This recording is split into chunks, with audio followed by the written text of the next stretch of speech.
রাজধানীর বিজয় সরণি এলাকার কলমিলতা মার্কেটে আগুনে অন্তত 10টি দোকান পুড়ে গেছে।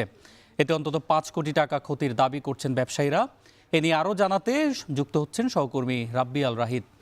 রাহিদ, কিভাবে আগুন লাগলো এ সম্পর্কে কিছু জানতে পেরেছেন কিনা, আর ক্ষয়ক্ষতি সম্পর্কে কি বলছেন ব্যবসায়ীরা, আমাদেরকে জানাবেন।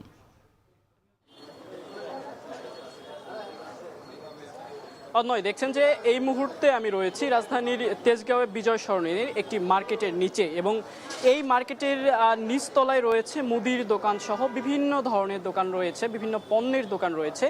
এবং এই দোকানগুলোতে আজ ভোর 5টার দিকে অগ্নিকাণ্ডের ঘটনা ঘটে, এবং এই অগ্নিকাণ্ডের ঘটনা নিচ থেকে উপরের দিকেও ছড়িয়ে পড়ে, এবং উপরের বেশ কিছু ট্রেইলার্সের দোকান এবং আরও কিছু পণ্যের দোকান, বিশেষ করে মুদিখানার যে দোকানগুলো রয়েছে সেই দোকানগুলো পুড়ে গিয়েছে। তবে ফায়ার সার্ভিস এই তথ্য পাওয়ার পর তারা দ্রুত এসে আগুন নেভানোর জন্য চেষ্টা করে, এবং 2 ঘন্টার ব্যবধানে এখানকার আগুন নিয়ন্ত্রণে আসে। তবে আপনাকে আমি যেটা দেখাচ্ছি যে এই মুহূর্তে আমরা যে নিচতলায় রয়েছি সেই নিচতলাতে যেসব দোকানগুলো রয়েছে তার মধ্যে সবজির বিভিন্ন ধরনের দোকান রয়েছে, এবং এই দোকানগুলো পুড়ে গিয়েছে, এবং যার চিত্র এখন আপনি আমাদের সামনেই দেখতে পাচ্ছেন। এবং ফায়ার সার্ভিস মোটামুটি 2 ঘন্টার ব্যবধানে অনেক দক্ষভাবে তারা এই আগুনটি নিয়ন্ত্রণে আনছে, এবং 8:30টার দিকে তারা আগুন নিয়ন্ত্রণে এসেছে এই বলে তারা ব্রিফ করে চলে গেছে। এবং সেখানে ফায়ার সার্ভিসের কর্মকর্তারা যেটি বলেছেন যে আসলে এখানে কোনো হতাহতের ঘটনা ঘটেনি, এবং আগুন কেন লাগছে এবং আগুনের সূত্রপাত কোথা থেকে সেই বিষয়ে তারা এখনও জানাননি, এবং তারা বলেছেন যে পরবর্তীতে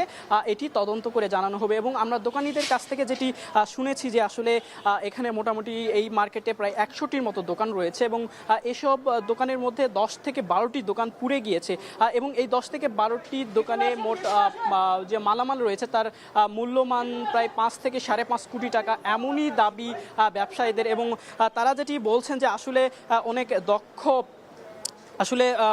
ফায়ার সার্ভিস অনেক দক্ষতার সঙ্গে এই আগুনটি নিয়ন্ত্রণে আনার কারণে আসলে ক্ষয়ক্ষতির পরিমাণ অনেক কম হয়েছে। তবে আমরা স্থানীয়দের সঙ্গে কথা বলেছি, বা এখানকার যারা স্থানীয় রয়েছেন তারা যেটি বলছিলেন যে আসলে এটি সিটি কর্পোরেশনের কিছুটা গাফলতি রয়েছে।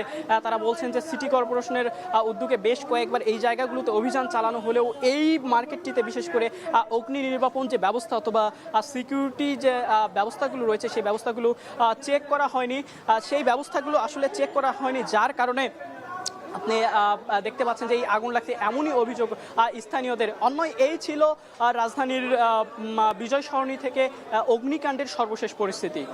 অন্যয় রাজধানীর কলমিলতা মার্কেটে আগুনের সবশেষ খবর জানাচ্ছিলেন সহকর্মী রাব্বি আল রাহিদ।